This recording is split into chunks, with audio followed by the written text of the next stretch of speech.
Started here. Um, hi everyone, and welcome to today's webinar, Data-Driven Loyalty, a preview of Fishbowl's GRM. I'm Chris Munz. I'm the Vice President of Enterprise Partnerships at Fishbowl, and I'll be your host for today's discussion. Loyalty has evolved beyond simple punch cards and discount offers. Today's consumers enrolled into 18 to 20 loyalty programs and are actively using about half of those. They've become table stakes. Today, restaurants need data-driven, intelligent loyalty strategies that deepen the guest relationships and drive real impactful revenue. And that's what we're going to explore today, how restaurants can build a smarter loyalty program within the Fishbowl platform. I am thrilled to be joined by two industry experts who will bring a wealth of knowledge to this conversation and give me a lot of food for thought when it comes to loyalty. First, we have Olga, an expert in restaurant loyalty and CRM with over 15 years of experience leading marketing efforts at brands like Pizza Hut, KFC, TGI Fridays. And as the founder of Restaurant Loyalty Specialist, Olga has helped hundreds of restaurant chains turn their customer data into actionable insights. Also with us today is Brandon Flude, Fishbowl CTO. Brandon is a technology leader with a deep software development, DevOps, and product management background, and he plays a critical role in ensuring Fishbowl's technology meets the needs of restaurant operators. To tell you a little bit about what we're going to do today, the session's going to be Q&A style. We're going to dive into the essentials, including how restaurants can set up and manage loyalty programs, leverage analytics for better decision-making, and engage guests with personalized messaging. Before we begin, just a quick note for all you attendees, feel free to drop your questions in the Q&A. We'll do our best to address them throughout the discussion and leave some time at the end to answer any of the questions that we did not touch on. Let's dive right in. Olga, there we go. All right. The future of loyalty, right? So restaurant loyalty programs have evolved beyond just the simple discounts. What key shifts are shaping loyalty today? And why is a data-driven approach the most essential aspect of loyalty that you're seeing? Yeah, thanks, Chris. I think you mentioned it in your introduction. Uh, Today, average guests have a dozen loyalty programs on their phone, and they're members in another couple dozen that they don't even bother looking at. We're fighting for attention, and this is not an easy fight to win. So having a loyalty program for most restaurant chains these days, it is kind of table stakes. You kind of have to have it to get certain people that are really excited about earning points in there, but there's less and less people that are excited about just earning points. So really the value of your loyalty program is it gives you a reason to gather data from the guests. It gives you an opportunity to find out what they actually enjoy, what they like, what their patterns of behavior are. And when you study those patterns of behavior, with your CRM system, it allows you to target them better. And just to give a practical example, nobody will ever attract me into a restaurant by advertising a burrito to me. I don't like burritos. I will not eat burritos. Don't put a burrito into the subject line. I don't like burritos. Bowls, sure. Tacos, absolutely. But if a brand can figure out that I'm not a burrito person and get that off my list forever, they are going to win more. They're more likely to win. So personalization, product-based, weekend, weekday, a lot of metrics of patterns of behavior. If you can capture those and target your marketing to be most relevant to the guests, you're much more likely to win. So that's the most important thing to me. There's a whole bunch of other changes happening, but I would focus on that one. If you can get that right, you're in a good place. Is it also because loyalty programs, they're all very similar in how they're set up today, and the consumer has just become just not really interested anymore, right? They understand that it's just kind of part of doing business, and it doesn't intrigue them as it did, you know, Yeah, 5. absolutely. And having a very differentiated loyalty program can be a business advantage, but it's also very difficult because you have to be not just different, but different in a way that is much more attractive to your guests. And it's very hard to accomplish when you don't have major scale. So it's tricky. So being kind of like everybody else can also be a winning point sometimes, because when you have a very simple loyalty program, the guests already know how it works. They know what the app is supposed to do. They know how to get points. So you don't have to retrain them on your absolutely new, unique, and usually expensive system. So you can win in both scenarios. It just one path is maybe a little bit easier, another but maybe less productive. Another one is much more complicated to accomplish. Um, so, with that, should we jump into actual questions? Absolutely. Yeah. I know, Olga, you know, you've helped countless brands refine their loyalty strategies, and I know that you've prepared some key questions for today to ask Brandon and I about the Fishbowl GRM, and I'll leave it to you to. Yeah, definitely. And then just before we jump into questions, just for the audience here. So RLS has worked with Fishbowl and clients, but not within the new loyalty program. So we have worked with Fishbowl as a CRM. We worked with offer management tool on Fishbowl, but the loyalty platform is relatively new to us. So we had like a little glimpses here and there. So we treat this session as a mutual exploration of what's in there. How does it work? So and I'm very grateful to Brandon for sharing with us what it looks like, and I'm excited about finding some mutual clients to work on here in the future. We're just glad that you like our loyalty offering. So it's been great. Cool. So with that, let's jump into questions. So the first one that always comes to mind when I look at a new platform. So how easy is it for a restaurant to actually set up and manage a program on Fishbowl? What does it take? What kind of expertise is required? Zero. We made sign up so simple, or not sign up, sorry, program creation so simple with and Fishbowl explained in a video that's 30 seconds long. Every loyalty program is built on a basis of earn points for a visit, points for spending money. Then you want to add some tiers. So we offer classic tiers, which is, what everybody else is doing, or the build your own and really create custom tiers that fit better with your guests. And I imagine you don't have to have tiers if you don't want to. Tiers are probably optional. Yeah, you can have all tiers, you can have one tier, you can have whatever you want. You can have invite only tiers, you can have paid for tiers. Oh, you can do paid for as well. Yeah, so if you wanted to charge your guests, $10 a month, and with that they get X, that's Mhm. doable in Fishbowl GRM. So the payments are integrated into that. We work with Stripe for Mhm. that, but you can also bring your own payment provider if you wanted to. Okay, yeah, very cool. And so a follow-up question on that. So it looks like it's fairly easy to set up and interface-wise set up the tiers and the program structure. Do you guys have that functionality gated somehow? So nobody accidentally changes the program structure without letting the rest of the organization know? Absolutely, yeah.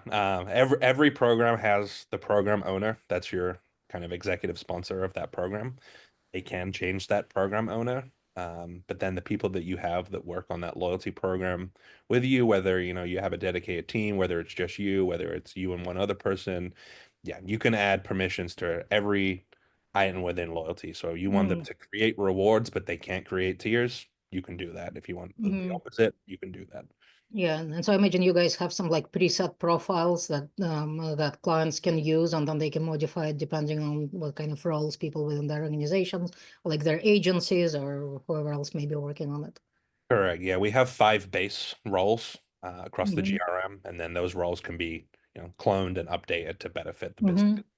And so remind us, what does the GRM stand for? Guest relationship management. Guest relationship management. Okay, so it's guest. Cool. So kind of like CRM, but all guest focused Yes. CRM. Yeah, they're your guests, they're your members. They are customers, but we Yeah, don't treat them as customers. So yeah, we yeah. dropped the C and went for the G.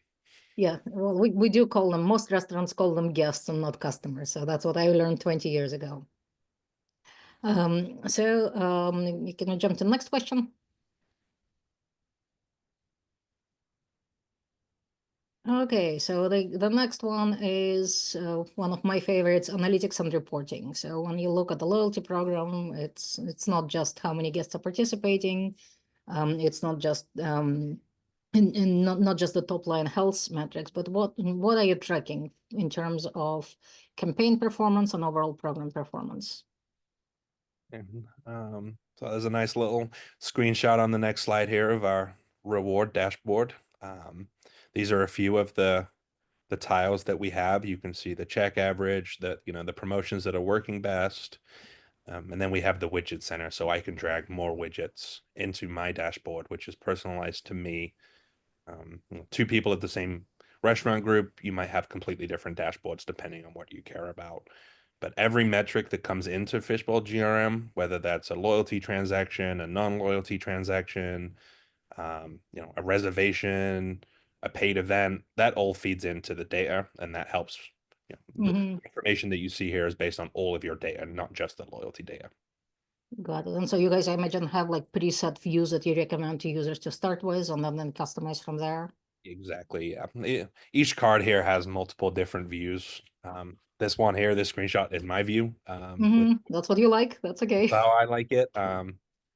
But some people might care more about the health of an offer versus is it being redeemed. Yeah, and as I'm looking at this particular view, it's very much focused on redemptions. And then we look at the promotional performance. We like to look, redemptions are important, but if you just look at redemptions, you always come to the conclusion they're redeeming too much. This is too expensive, which is not really the way to look at it. You want to look at what does the targeted population, what is their behavior compared to the control population, ideally.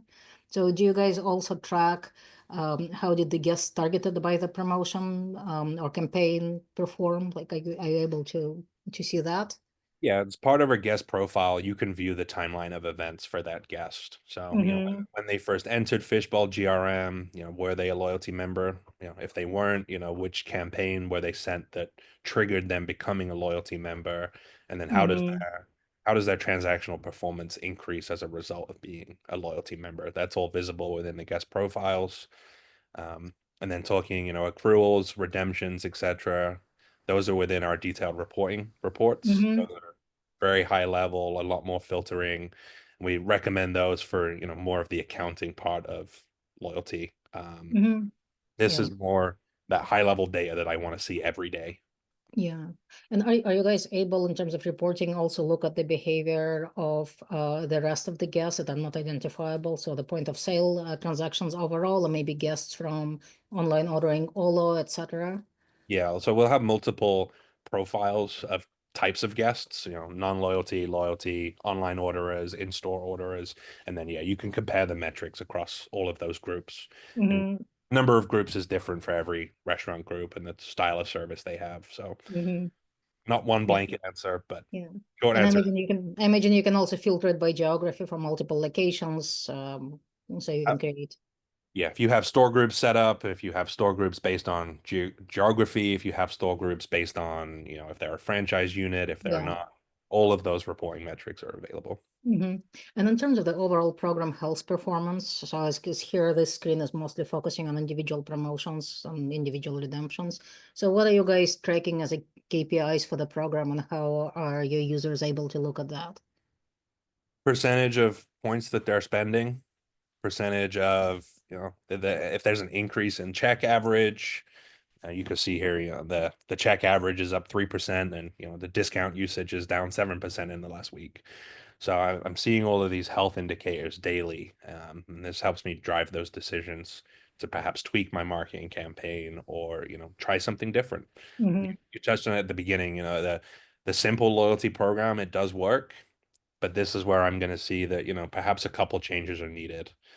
And then we can start implementing those changes. And it's typically changes will happen on the campaign level.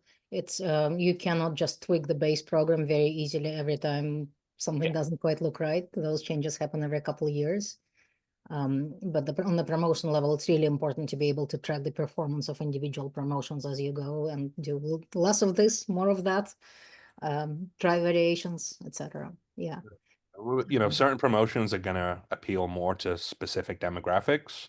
So, you know, we make that easy to see. You know, perhaps And are you guys capturing demographic data anywhere in there? we do. That's a separate webinar.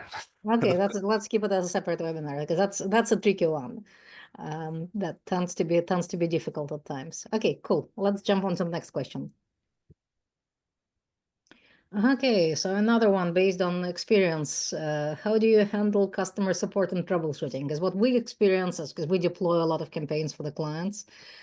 Everything always happens on a Friday night.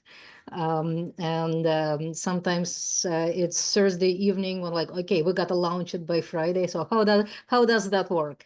No, all too familiar with that problem. But thankfully, we have a very, very great support team. I will go into some metrics after this little video, but we want our clients to be able to get the help they need when they need it. So we added the ability to create a ticket within Fishbowl GRM in the help section. Here you're going to see your, outstanding support tickets and any known issues. So our team are pretty proactive. If we find an issue, we're going to put it in here. So I go to submit a ticket and I see it's already being looked at.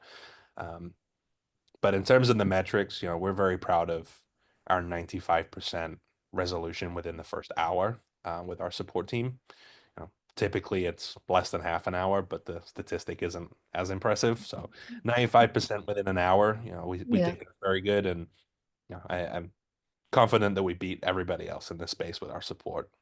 Yeah. Do you guys have like an assigned account manager, customer support representative? Sometimes those questions are very easy to resolve, and sometimes they require more extended troubleshooting. It's not as simple. So how does that work? So everybody that works with Fishbowl, you have a designated account manager. They are one point of contact. And then our support team, 24/7, they can be a point of contact too.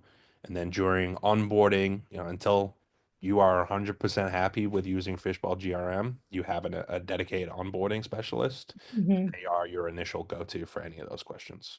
How long does onboarding typically take?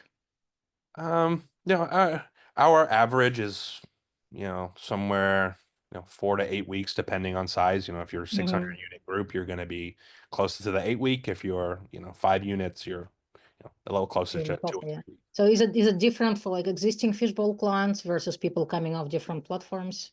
Yeah. So existing Fishbowl clients, everything's a lot easier. It's Fishbowl to Fishbowl, so we can migrate your data a lot easier. A lot of things you're already going to be used to. You're going to understand terminology a little bit better. The clients that will migrate from Fishbowl Engage over to Fishbowl GRM, we're seeing pretty quick migrations, and less help is needed because those clients understand what we're doing. I would also add that we also, from a support perspective, have experts within the certain disciplines of the platform, and so having that expertise from a support service standpoint, it's why our time is where it's at, because we know the go-to people to get the answers, for whatever issue needs to be resolved. Okay, let's jump on to the next question. So we'll look at the support tickets.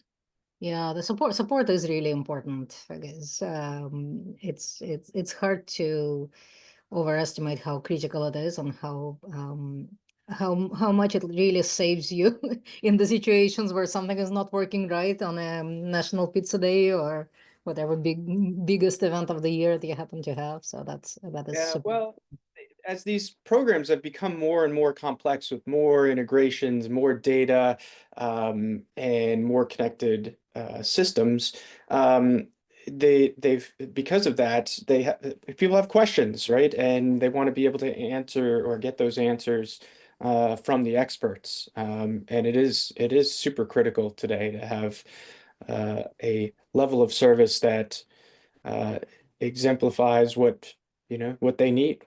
Yep. Okay, so let's look at a practical example. So how do we set up rewards for specific menu items? All platforms have that. All of them manage it differently. So I'd love to see that. Try to make this as simple as it is to create the program. there's a little more criteria here, but again, we got a little short video we can walk through.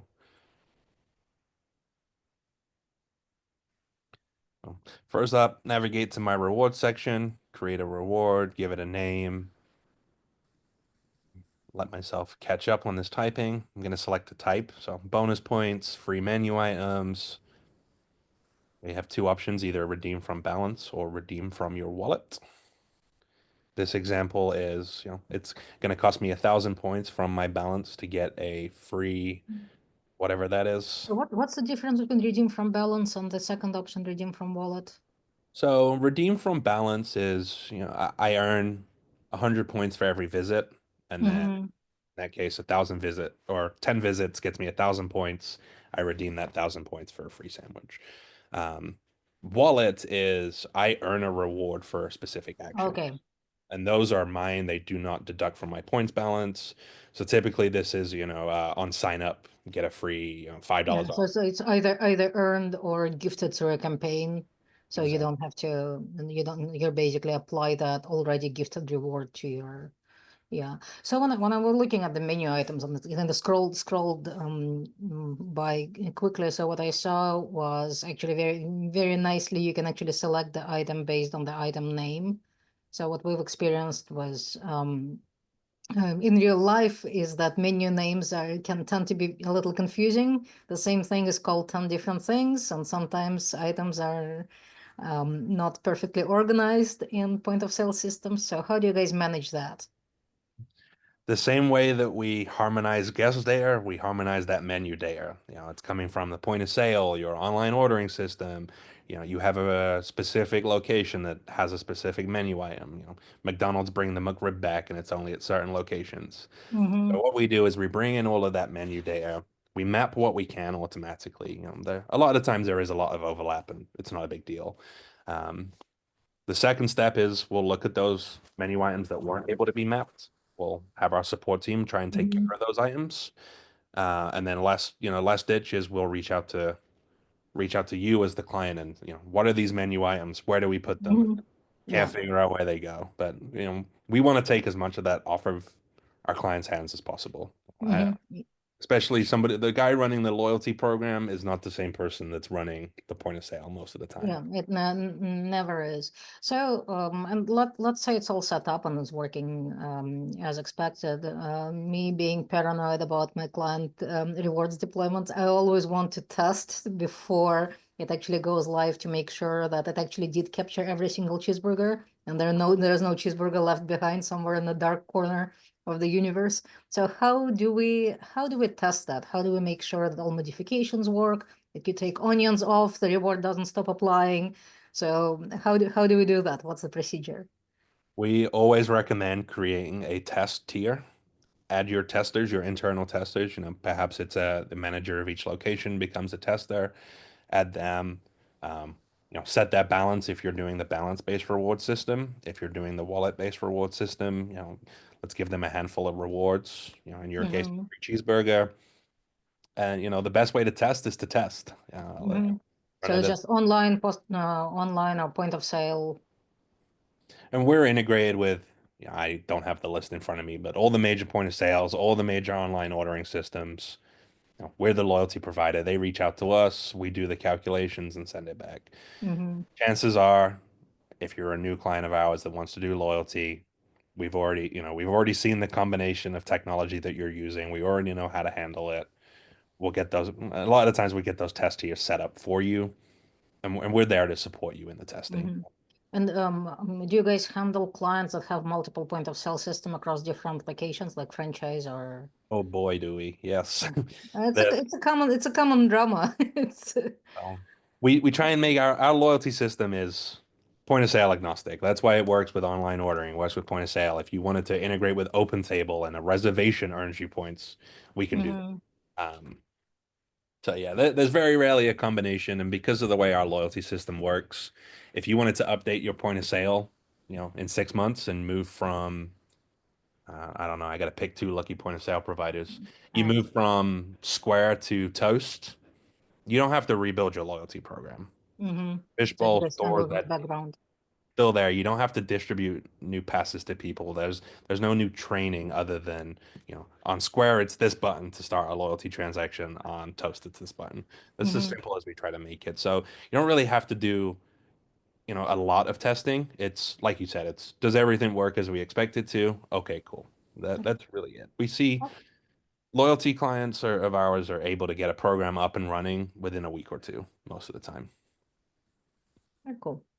I'll jump on to the next question.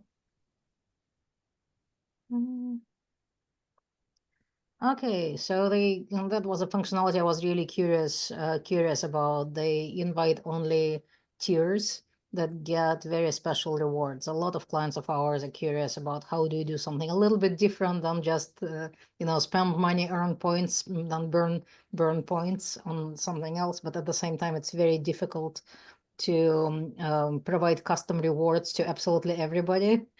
It becomes not a very profitable adventure. So how do you do that? I'm glad you guys thought about this. Yeah, well, we have invite only tiers. I touched on them with the testing. But yeah, this can be the same for your VIPs. A lot of restaurant groups, there are certain people that come in that the manager of that location, they have a good relationship with a handful of people. Like how can we make that loyalty feeling feel more personal? And that invite only tier accomplishes that. You can give them specific rewards. And as I touched on in the last couple of slides, it's so easy to set up that it is a couple of text fields and a drop down. And actually, we didn't touch on that in our previous conversations. How do they access rewards? Where do they see the rewards when they are granted to them? Yeah, so we have a loyalty portal, similar to everybody in the loyalty space, branded for you, log in. We do passwordless login, so no need for your guests to create accounts. They put their phone number in, get texted a code, enter that code, verifies it's you. Yeah, and then you see all of those programs that you're a member of. You get to go in, see the rewards, see your transaction history. So it's mobile web based. Yep, both. And then we also have support for Apple and Google wallets. So you can push loyalty passes directly into those wallets. Yeah. If you have an iPhone, you click your lock button twice, that passes right there. I show it to the server. I'm earning my loyalty points. Okay, that makes sense. Cool. That answered one of the questions in the Q&A. Good. Yeah, and so for the brands that have apps, custom apps or white label apps with our previous providers, how does that get handled? Yeah, we have our loyalty API and loyalty SDKs that those teams can embed or work with. And of course, the Fishbowl team's always happy to work with partners to, make the integration as great as possible. We don't want people to switch their entire business. If you're happy with an app with a provider, then, let's keep it. Let's work together to make this more beneficial. Yeah, and it's usually difficult for a loyalty platform to also be a custom app provider of high quality. There's a somewhat different portions of the expertise here. Different worlds, So yeah, we try to be developer first with our API specifically. The GRM is, it's the client facing piece of it, and then your guest facing piece. It's got to be simple. It has to be easy for developers to work with. It just has to be simple, and that's what we try to do. And our loyalty API is extremely simple. Yeah, flexible too, right, Brandon? Flexible, yeah. What's our next question? There we go. Okay, so how would you create and send a targeted message or promotion to a segment in your loyalty program? And I know a little bit of that answer because we work with the segmentation tool in the email marketing. But I think it'll be interesting for everyone to see how does that work. Simple answer is create that guest journey. So this is a very simple journey that took 15 minutes to put together. So the flow here is I sign up to anything. So subscription is 3 days after Chris Munz enters the Fishbowl ecosystem. 3 days after that, let's send him the loyalty invitation campaign. We want to do this one time per 90 days. We don't want to overwhelm that guest, but if they still haven't signed up in 3 months, let's try again. So we'll send them that, wait for 14 days, and then we filter on those that joined the loyalty. Everybody that joins initially will be a silver loyalty member in this case. So I want to filter on people that did join. And then I send them another campaign, thank you for joining the loyalty program. Here's a reward. Here's 500 points for joining. Thank you for being a valued guest of ours. And it's a set it and forget it. Once this is set up, the flow is automatic.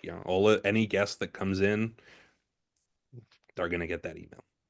Yeah, well, that's really good to see that you actually have a visual flow builder for the journeys, because that's the feature that not everybody has, and it's not always as easy to use as you would imagine. So I would love to get an opportunity to dive deeper into how you actually apply it.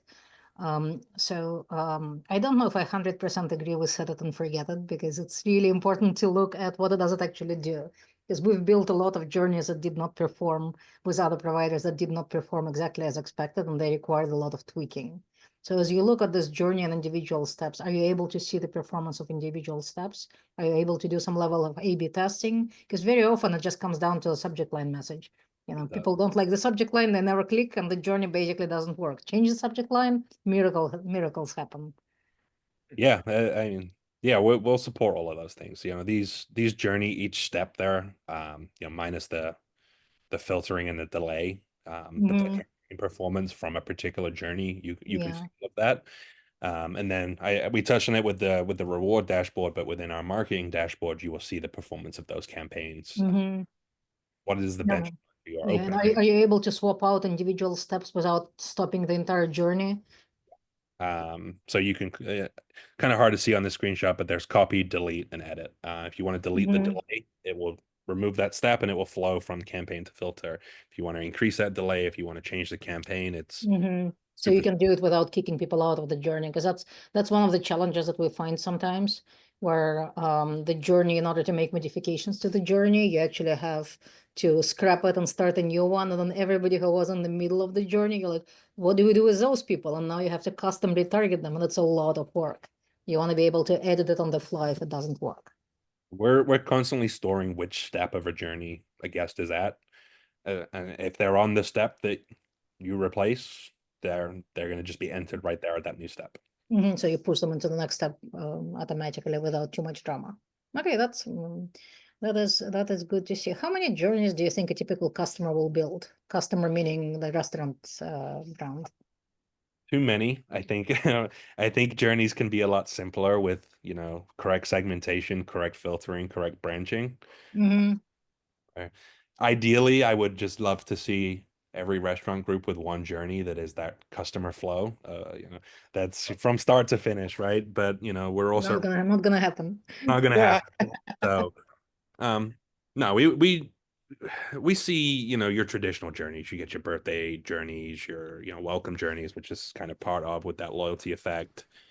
But there's no limitations. If you want to make a journey that's 700 steps long, I would tell you not to do it, but you could if you wanted to.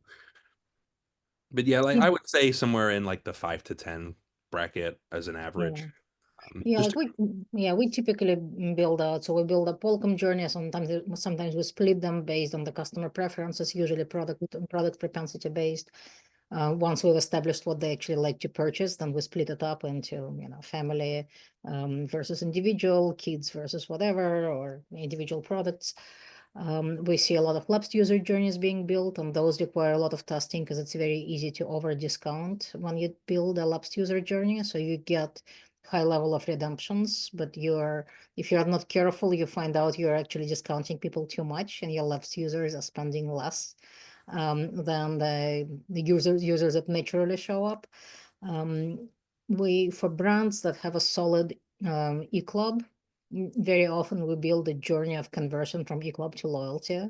So those are very popular and very, very effective. Take a long time, but they are pretty effective. And one of the more important journeys that sometimes gets forgotten is transitioning guests from in-store to online. And so we essentially build a series of steps to make sure that somebody who regularly shows up in store, we give them an incentive to start creating an online account, because for all brands we work with, online order ticket average is always higher than in-store, always. So you want to get people to start ordering online. You don't feel bad about ordering dessert when you're picking it up.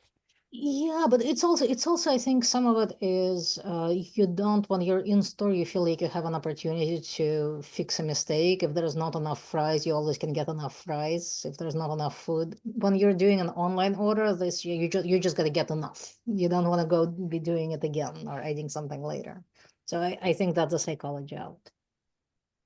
So that's the importance of data with this information, to drive people into that loyalty program. And Olga, like you said, I could have a step in here that's filter out people that don't like burritos. Yep, I would filter out people that don't like burritos. All of a sudden, Olga is our newest loyalty member. I'm like, Well, don't we'll talk to me not be about on that burritos. list. Hate burritos. Don't like burritos. Don't give me burritos. Okay, next step. Okay, so can you give us some examples of how we would use, as a restaurant client would use your marketing automation features? Can talk to a couple ideas specifically around the loyalty piece. Yeah, loyalty works. People want to be a loyalty member. People have that association with your brand. And where did my slides go? There we go. You want to make things easy for that guest. And the data allows you to do that. Target people with hyper-targeted marketing based on their preferences, the preferences that are both, inferred and, preferences that are flat out told to us by the guest. Each piece of data that we store, whether it's point of sale, online ordering, reservations, your MarTech stack, even if you use another loyalty provider, all of that data will come in. We harmonize that data together. All of those data points can be used for segmentation. Highly targeted segmentation to those people that have a tendency to join a loyalty program. That's the best way to do that. Don't throw out a net hoping to catch everybody, because you're not going to. No. Target different batches of people individually based on their preferences. Yeah, so how do you guys handle managing those segments? So burrito lovers versus burrito haters. Well, usually it's not an individual product. Sometimes it is individual product based, but like how can we create those segments and manage those segments? Because there's no end to them. You can build thousands of those and get lost on them. Yes, you can. So we have a couple hundred, we call them suggested segments. These are Mhm. segments that are useful to you based on the data that we have. If you don't have a reservation provider, then reservation segmentation is useless to you. So we want to surface what's actually going to be useful to you. That's step one. Step two then is combining segments, making the modifications that you want. Is it an and, or is it an or? Yeah. Just general segmentation questions. I lost track of what I started talking about. So about the creating of the segment. So you have like all the normal operators, ands, ors, not including, so you can combine them in any way you want. And we have the RFM piece, Yeah, well, obviously, RFM. Yeah, we didn't talk about it, but it's mission And I want to critical, and everybody should have it. Yeah, and Yes. I imagine that RFM is customizable, so you can adjust what's your expected recency for your brand, what falls into different scores, your spend So patterns, etc. initially, out of the box, if you have any preferences, we'll use the data to, we Oh, use okay. the data that we have to figure out what those metrics should be. So you'll build it based on the customer data, and then they're probably adjustable. Yeah, okay, that makes sense. If you're a smaller restaurant group and you're just learning about these things, the numbers that we'll put there are Use the default, yeah. industry average. But yeah, if you learn more and you want to make a change, of course, it's just a saying, tweak it. Very cool. Okay, next question. Do we have more questions? Oh Yeah. yeah, the customer Yeah. feedback and preferences, because that's the one that comes up a lot. Like how do we gather what they think about us? How do we gather information about preferences that they're willing to share? What's the process for that? I think it's really important because there are stated preferences and there are implied preferences, and implied preferences are great to have. You build it into segmentation, but also when you ask a guest what is your what type of products you like or dislike, allergies and other preference information, once you've asked them, they presume that you know it.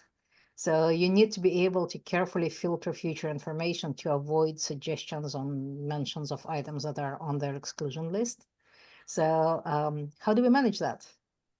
Simple. So, first off, with the feedback piece, we have a feedback engine. This is included with the GRM. You can put a QR code on a table, whatever you want to do. Ask your guests for their honest feedback. That's part one. And part two here, Chris, if you want to go to the I'm sorry, in that case, with the QR code, do they get can you identify the guest and attach it to their profile, or is it submitted anonymously? if you it's up to the restaurant, in short. What fields do you want to display? So this example here, Fishbowl or Johnson, on this particular form, we have the first name, last name, email, phone number, and that's enough data for us to figure out who it is that answered that survey. But what we do have is the ability with our marketing to leave a review. You don't have to ask that information because it's already a target campaign. It's a dynamic URL. So if you want to go the QR code route at the table, yeah, like we're going to need a piece of information to work out who that is. I mean, anonymous feedback's great too. We can still use that data, but if you want to use it to target people, we got to ask who you are. And then, the user preferences and kind of, this is the allergies. This is the explicit. I do not like chicken. I love chicken. That's a bad example. I don't have any allergies, so I really don't know how to answer the question. But yeah, within the loyalty portal, and again, this is all API-ified too, but tell us your dietary restrictions. Tell us your privacy settings. I don't like people knowing my first name and last name when I go into a restaurant. Like, they can know my first name and maybe my email address. That's all I want them to know. And then once I start to build a relationship with that brand, I start letting them into my data a little bit more. So yeah, right within the loyalty product, whether it's the web app, if it's you're viewing it on your phone, if you're using our API, all right here. Your guests can give that explicit feedback. That data is set. Use it for segmentation. Yeah.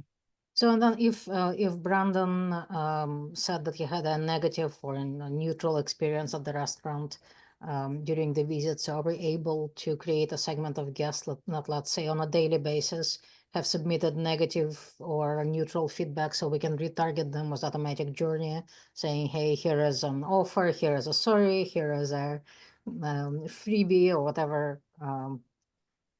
Yeah. Is So it possible? yeah. So yeah, the first part was segmentation, absolutely. And then the second part within our review tool, the feedback tool in Fishbowl GRM, you can start a conversation with that guest. If they left you their information and agreed to be contacted about it, we have a built-in feature within the GRM. I can actually text with that guest. What's your experience? What went wrong? And then I have the ability to either credit them with points, credit them with a reward. As a Yeah, and so and what happens in the scenario where the restaurant client actually has a different feedback provider?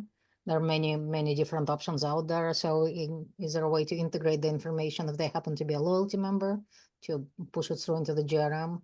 Yeah, we'll integrate with everybody. That's our standpoint. We don't pick favorites.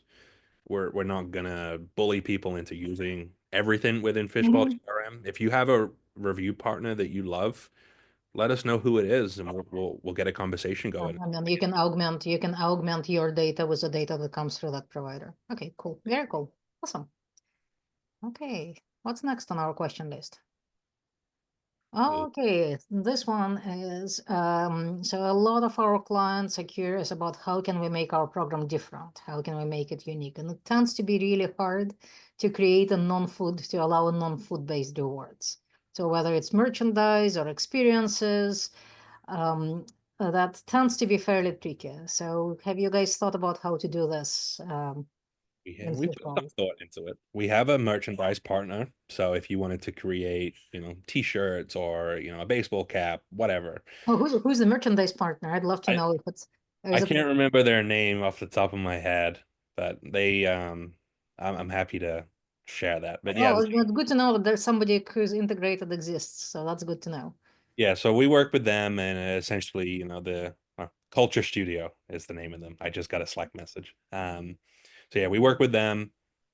They'll work with the restaurant group. Let's figure out what kind of merchandise you want, and then once we add those items as rewards, so redeem 500 points for a t-shirt, or redeem 2,000 points for a personalized cooking class.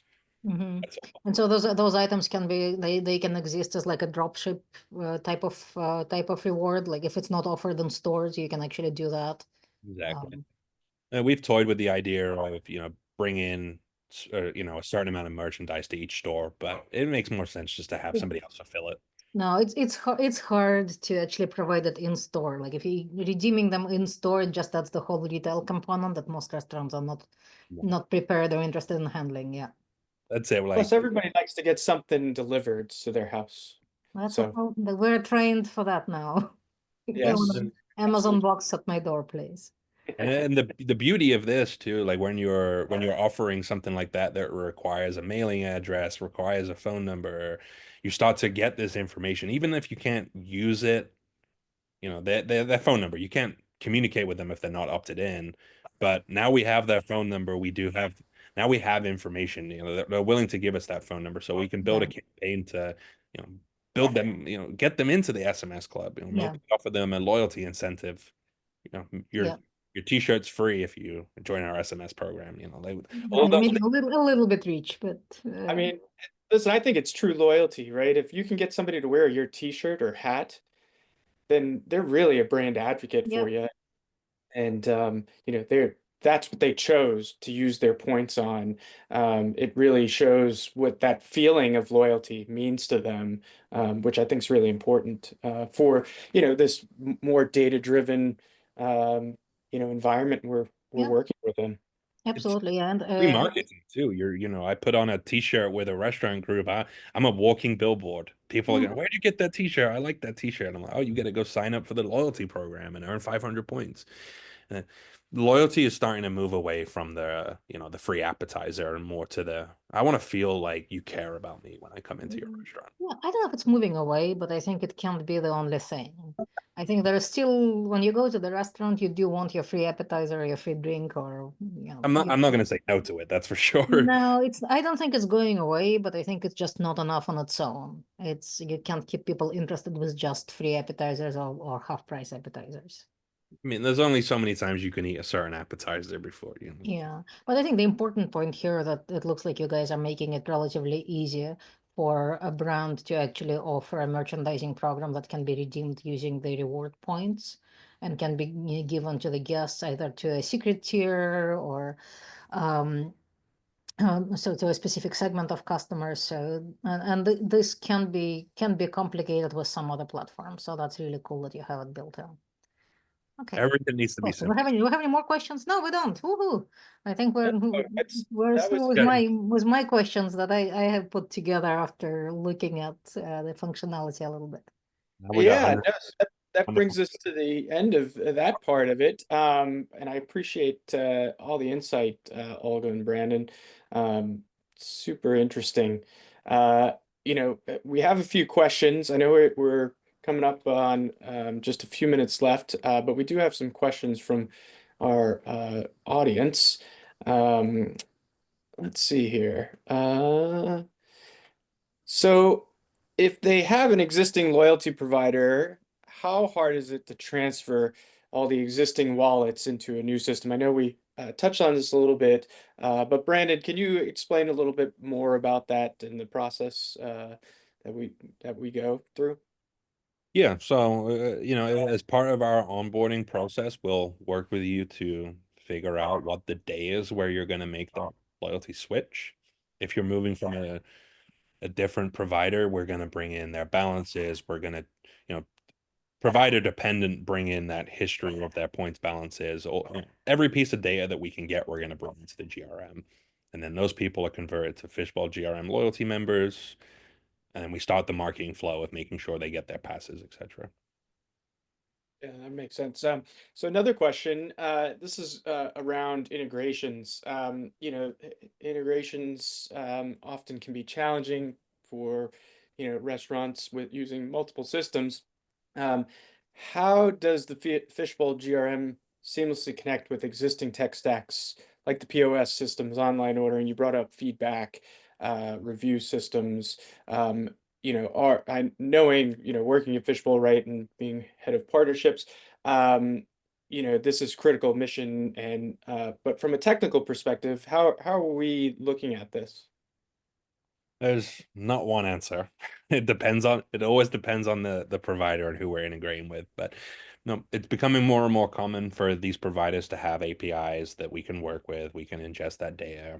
And typically those just require, some kind of authentication, whether it's, log into OpenTable, share your data with Fishbowl and get redirected back to us, whether it's an email that has to be sent and then, that the provider sends us with the API key we need, or most of the time, you go to our connections marketplace, click the integration you want, and then you put in whatever field is required. 90% of the time, it's just an API key.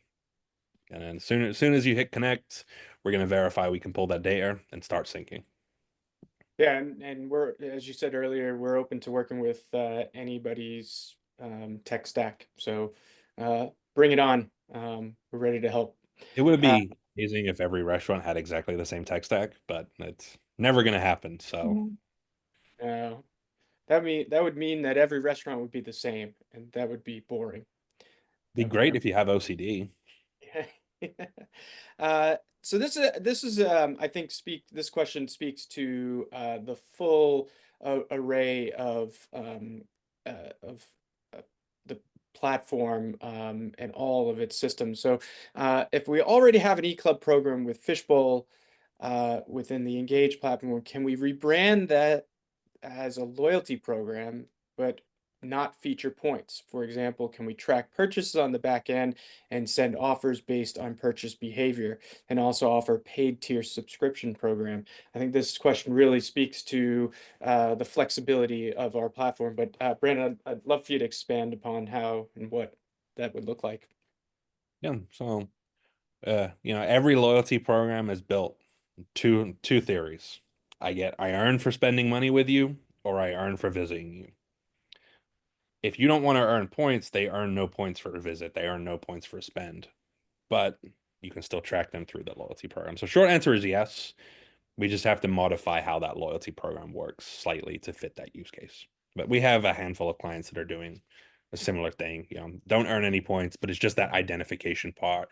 Rewards are coming soon, but we just want to get that. We want to start getting that transactional information tied to loyalty guests.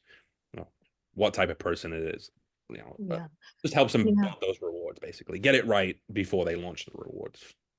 Yeah, and we usually refer to those types of programs as surprise and delight when and we prefer not to call them loyalty programs because guests expect something in return for their either visits or for their spending when you actually call it a loyalty or rewards program. So the branding of it is an interesting question. Surprise and delight type programs, I always say it's very easy to surprise, it's much harder to delight. So if you're not able to get the delight part right and to be able to offer to the guests exactly what they're hoping for, you're probably not going to get as much results with this type of program. So your segmentation has to be spot on. They seem to be the cheapest programs and the easiest programs, but they're actually, from the data perspective, data management perspective and optimization, they are the most difficult to manage. On the subscription piece, which, if you do have that free loyalty with, no rewards, if I'm just a free member, then the subscription piece of that is where I can trial those rewards. They're paying me $10 a month each. There's something for that. So you can launch this, not reward people initially, but like Olga said, like people want something for signing up. Yeah, no, that makes perfect sense. So last question, because I know we're running up against the time here, and we appreciate everybody sticking through the full hour. Is Fishbowl's Loyalty embedded in a white label ordering app? And if so, is that ordering app able to integrate with POS systems? And short answer is yes. But the long answer is schedule a demo with us and we'll show you how online ordering works. I think that's a great answer, Brandon. Olga, any last thoughts on loyalty and what you've heard today? And would love to get kind of your Well, 2 cents. yeah, so this looks very interesting. This looks very promising. I would love to get an opportunity to test drive it for real with a real client, because everything looks different once you have the real client data in there, and once you start actually launching those promotions and getting feedback from real clients, restaurant clients, and guests inside the 4 walls. But I think all the foundations seem to be in place. And if they're truly working as advertised here, this should be a really good contender in the already fairly crowded space of restaurant loyalty programs. But Fishbowl has a good history of serving clients in this space and good knowledge of excellent knowledge of the industry. So I would expect that this effort will make a splash. So, and then as a sidebar, like if I'll follow up with that in gist of the webinar. But if you guys have any more questions for me, either about Fishbowl or just generally about RLS or loyalty overall, please reach out. I'm very easy to find. There's just only one Olga Lopategui out there on LinkedIn, believe it or not. So just ping me there. I'll respond. Well, Brandon, Olga, thank you guys for joining us today. It's clear that restaurant loyalty is evolving, and having the right tools and strategy is key to driving these long-term guest engagements as we move into digital hospitality at scale. So thanks again, and thanks everybody for joining us. Thank you. Thank you for your time today, guys. Hope you learned something.